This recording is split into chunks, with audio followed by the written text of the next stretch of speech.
குடியரசு துணைத் தலைவர் பதவிக்கு ஆகஸ்டில் தேர்தல் நடத்த திட்டமிட்டிருப்பதாக தகவல் வெளியாக இருக்கிறது. விவரங்களை செய்தியாளர் சுசித்ரா வழங்க கேட்கலாம். சுசித்ரா, விவரங்களை பகிர்ந்துக்கலாம்.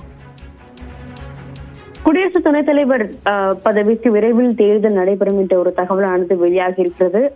குறிப்பாக அரசு சாசன பிரிவு 63 கீழ் பதவியில் இருக்கும் பொழுது ஒருவர் இறந்தாலோ ராஜினாமா செய்தாலோ அல்லது நீக்கப்பட்டாலோ அதற்கான தேர்தல் என்பது சுமார் 60 நாட்களுக்குள் நடைபெற வேண்டும் என்ற ஒரு விதி இருப்பதன் அடிப்படையில் தற்பொழுது ஏற்கனவே குடியரசு துணைத் தலைவராக இருந்த ஜெகதீப் தன்கருடைய அந்த ராஜினாமாவை அடுத்து இந்த ஒரு அதிகாரப்பூர்வ தகவல் என்பது வெளியாகி இருக்கிறது. விரைவில் குடியரசு துணைத் தலைவருக்கான அந்த பதவிக்கான தேர்தல் என்பது நடைபெறும் எனும் அதற்கான நடைமுறைகளை தற்பொழுது தேர்தல் ஆணையம் செய்து வருவதாகவும் தேர்தல் ஆணையத்துடைய அதிகாரிகள் ஏற்கனவே அவருடைய ஜெகதீப் தன்கருடைய அந்த ராஜினாமா ஏற்கப்பட்டு குடியரசுத் தலைவருடைய அந்த ஒரு ஒப்புதல் வழங்கப்பட்டிருக்கும் நிலையில் அந்த ஒரு கெசட் நோட்டிபிகேஷன் அரசாணை அடிப்படையில் அதிகாரப்பூர்வ நோட்டிபிகேஷன் என்பது தேர்தல் ஆணையத்தின் சார்பாக தேர்தல் அறிவிப்பாணை என்பது வெளியிடப்படும் எனவும் அதன் பிறகு ஆகஸ்ட் மாத இறுதிக்குள், அதாவது நடப்பு மழைக்கால கூட்டத்தொடரிலேயே எம்பிக்கள் வாக்களிப்பதற்கு ஏதுவாக இந்த ஒரு தேர்தல் நடைபெறும் என்ற ஒரு தகவலையும் தேர்தல் ஆணையத்துடைய அதிகாரிகள்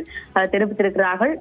மிக முக்கியமாக மக்களவை மற்றும் மாநிலங்களவை என 2 அவைகளுடைய எம்பிக்கள் மட்டும்தான் இந்த துணை குடியரசுடைய பதவிக்கான தேர்தலில் வாக்களிக்க முடியும். எலக்ட்ரால் வாக்குகளுடைய எண்ணிக்கை அடிப்படையில் இந்த ஒரு தேர்தல் நடைபெறும் என்பதால் நடப்பு கூட்டத்தொடரிலேயே அதை அதிகாரப்பூர்வமாக நடத்தி புதிய துணை குடியரசுத் தலைவரை தேர்வு செய்வதற்கான பணிகளில் தற்பொழுது மத்திய அரசும் தீவிரம் காட்டி வருகிறது. ஏற்கனவே தன்கருடைய அந்த ஒரு ராஜினாமா என்பது கடும் பரபரப்பையும் சர்ச்சைகளையும் தற்பொழுது இறப்பியிருக்கும் நிலையில் இந்த ஒரு தகவலை தேர்தல் ஆணையத்துடைய அதிகாரிகள் தெரிவித்திருக்கிறார்கள். அதன்படி குடியரசு துணைத் தலைவருக்கான அந்த பதவிக்கான தேர்தல் என்பது விரைவில் நடைபெறும் எனவும் ஆகஸ்ட் மாத இறுதிக்குள், அதாவது நடப்பு மழைக்கால கூட்டத்தொடரிலேயே அவர் தேர்ந்தெடுக்கப்படுவதற்கான வாய்ப்புகள் அதிகம் இருப்பதாகவும் கூறப்படுகிறது.